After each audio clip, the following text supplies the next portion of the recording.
किसी ने क्या खूब कहा है कि इंसान की सबसे बड़ी हार तब होती है जब वह अपने अंदर की ताकत को ही भूल जाता है।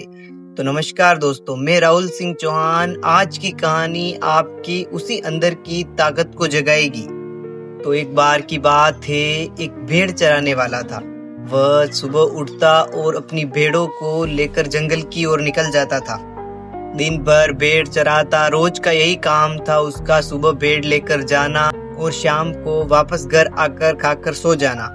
एक दिन जब वह सुबह भेड़ लेकर जंगल में गया तो उसे कुछ झाड़ियां हिलती हुई दिखी। उसने उन झाड़ियों के पीछे जाकर देखा तो वहां एक नन्हा सा शेर का बच्चा पड़ा था। ठीक से उस बच्चे की आंखें भी नहीं खुली थी।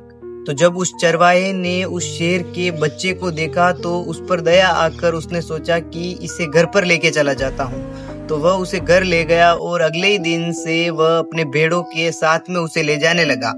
तो फिर वह धीरे धीरे बच्चा बड़ा हुआ और उसे शिकार करना भी नहीं आता था। वह उन्हीं भेड़ों के साथ रहता दिन भर और घास खाता था।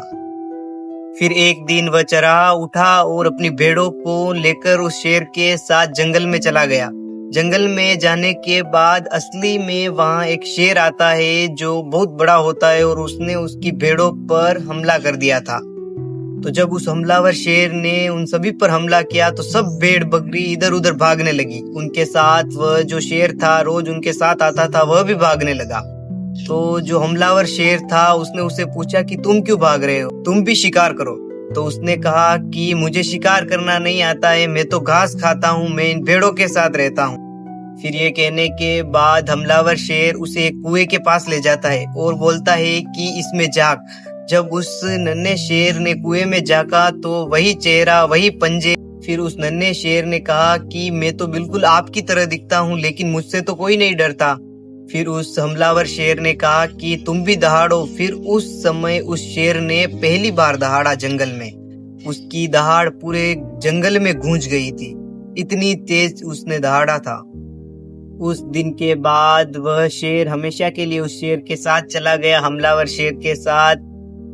तो दोस्तों, हर इंसान में कुछ कर दिखाने की कुछ न कुछ खास बात होती है। आप भी अपने अंदर झांकिए। जिस दिन आपको कोई चिंगारी देने वाला मिल गया उस दिन आप भी कुछ कर गुजरेंगे। तो आशा करता हूँ कि आपको इस शेर की कहानी अच्छी लगी होगी। तो वीडियो को लाइक और चैनल को सब्सक्राइब करना मत भूलना। राधे राधे।